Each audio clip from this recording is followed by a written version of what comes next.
Salut tout le monde, je m'appelle Lou, j'ai 26 ans, je suis étudiante à HEC et aujourd'hui je vais vous parler de mon parcours en tant qu'AST.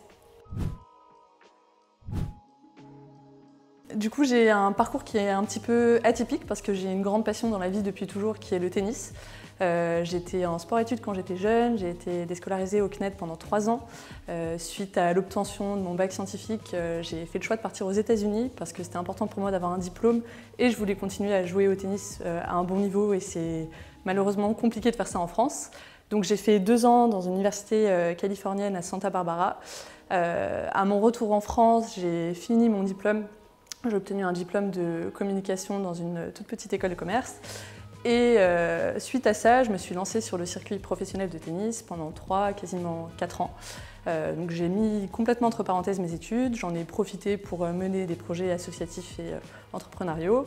Et au bout de 3-4 années vraiment riches en expérience, j'ai décidé de passer le concours pour intégrer du coup HEC. Et ça fait maintenant 1 an que je suis là-bas et j'entre actuellement en M2. Du coup, j'ai obtenu un diplôme en communication et suite à ça, j'ai eu une première expérience entrepreneuriale. C'est vrai que je ne me voyais pas forcément continuer dans le domaine de la communication. Je me suis aussi rendu compte que c'était bien d'apprendre des choses sur le tas, mais c'était peut-être mieux d'être plus préparé. Pour moi, le tennis, c'était vraiment une parenthèse, une très belle parenthèse dans ma vie, mais je savais que j'avais envie de faire d'autres choses derrière, d'apprendre de nouvelles choses et du coup, voilà. Du coup, grande école française de commerce, je me suis dit que ça me donnerait un petit peu les bases dans les différents domaines qui me permettraient de mieux comprendre le fonctionnement d'une entreprise pour pouvoir après travailler au sein d'une entreprise.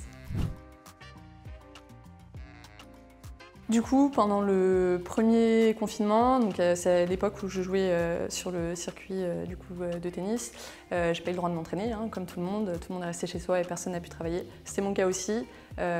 J'arrivais un petit peu au bout de l'échéance que je m'étais fixée pour aller au bout de mon projet sportif. Donc finalement, cette pause forcée, ça m'a permis de me retrouver un petit peu, de passer du temps à la maison.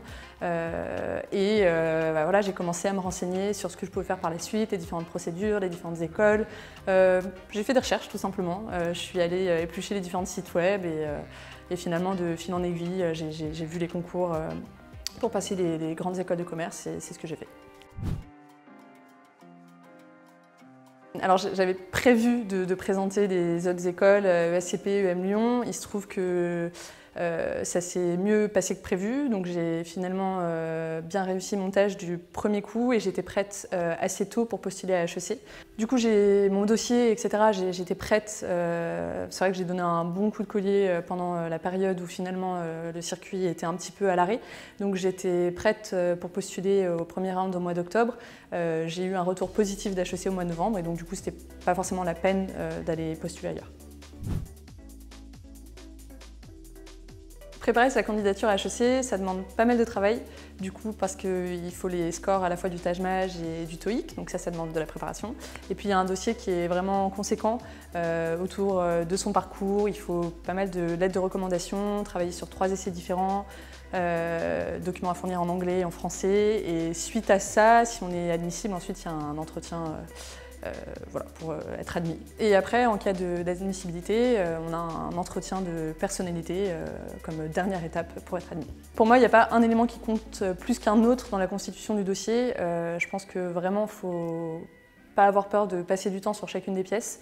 Moi, ça m'a demandé un gros travail de réflexion sur finalement mon parcours jusqu'à présent, sur ce que chacune de mes expériences m'avait appris, ce que ça voulait dire aussi de moi en tant que personne, dans ma personnalité, les valeurs, ce genre de choses.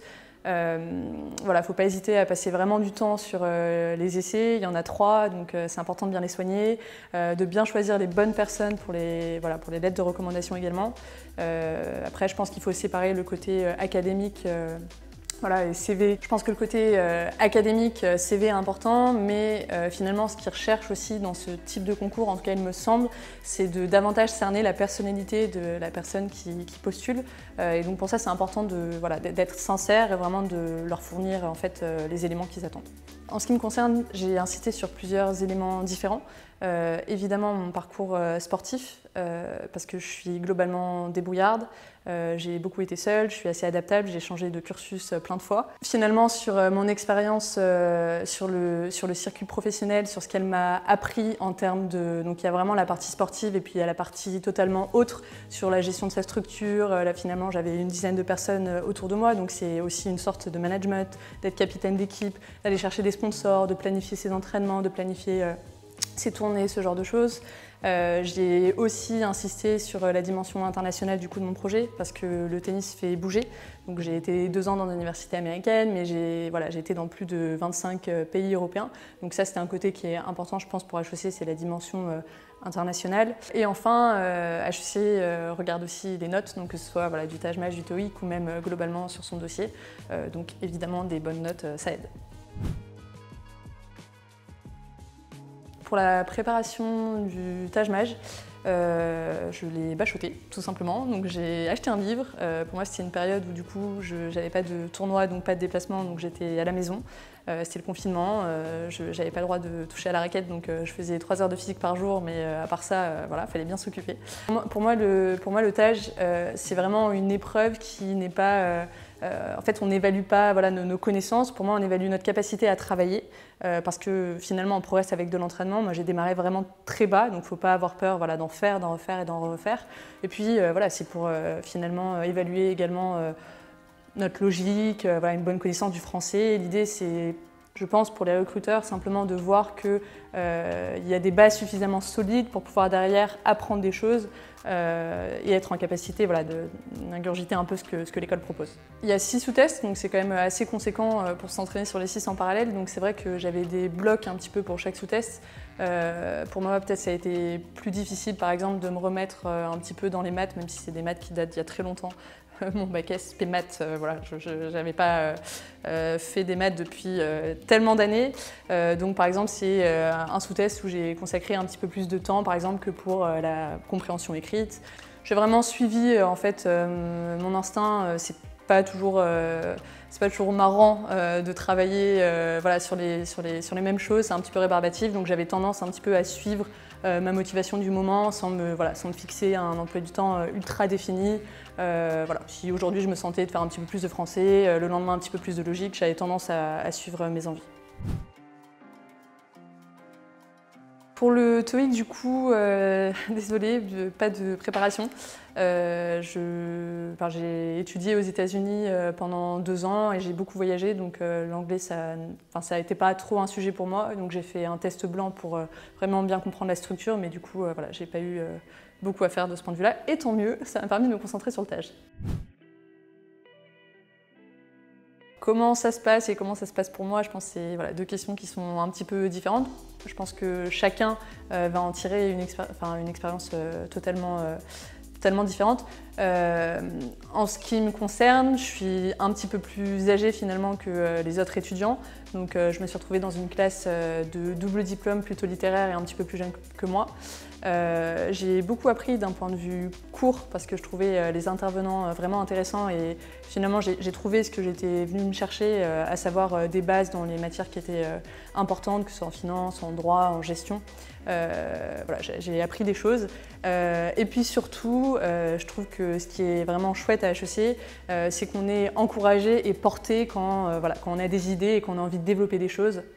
Et ça, c'est vraiment, d'un point de vue professionnel, j'ai rencontré des bonnes personnes et je pense que pour la suite, au-delà du nom sur le CV et de ce que j'ai appris en cours, j'ai surtout créé un beau réseau.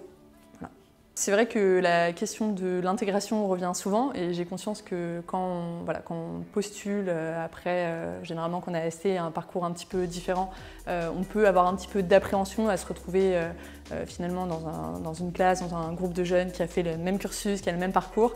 L'appréhension est justifiée. Maintenant, je pense que c'est à chacun d'aller chercher les bonnes personnes. Il y a énormément de monde sur le campus, que ce soit il y a certes ceux qui sortent de prépa, mais il y a aussi des masters spécialisés, il peut y avoir des MBA. Enfin, il y a tout un tas de personnes finalement il y en a pour tous les goûts. Et donc moi, au fur et à mesure de l'année, j'ai eu la chance de rencontrer de nouvelles personnes avec qui j'avais des passions et surtout des valeurs communes. Je pense que les apports principaux pour quelqu'un qui entre à HEC au lieu de s'arrêter par exemple suite à un bachelor, on a les connaissances, l'apprentissage, le réseau, parce qu'on rencontre beaucoup de personnes et voilà, même d'un point de vue projet professionnel, l'école, alors ça peut prendre plein de manières différentes, mais aide quand même à se structurer et aller dans la direction qui nous correspond.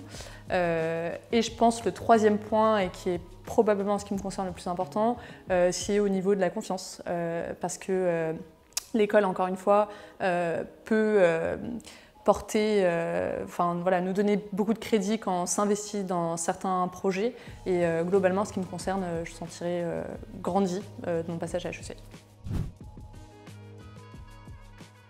Moi, le sport, c'est toute ma vie. Je ne me vois pas vivre sans, et au-delà de ça, le sport m'a tellement apporté à titre personnel que j'aimerais à mon tour, d'une manière ou d'une autre, voilà, lui apporter quelque chose en retour ou contribuer à son développement et à son rayonnement.